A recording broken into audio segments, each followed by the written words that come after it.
Hi hello నమస్తే అండి, welcome to Dharani rangoli channel. నేను ఈరోజు పెట్టిన ముగ్గు 3 చుక్కల ముగ్గు అండి. ఈ ముగ్గు కోసం 3 చుక్కలు 3 వరసలు పెట్టాను. చాలా ఈజీగా చాలా సింపుల్గా ఉంటుంది ఫ్రెండ్స్.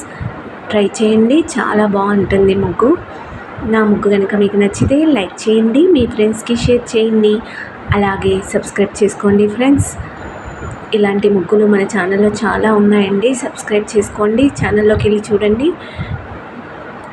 ప్లీజ్ ఒక్క లైక్ చేయండి ఫ్రెండ్స్. అలాగే నా ముగ్గులు ఎలా ఉన్నాయో కామెంట్ చేసి చెప్పండి. Thank you.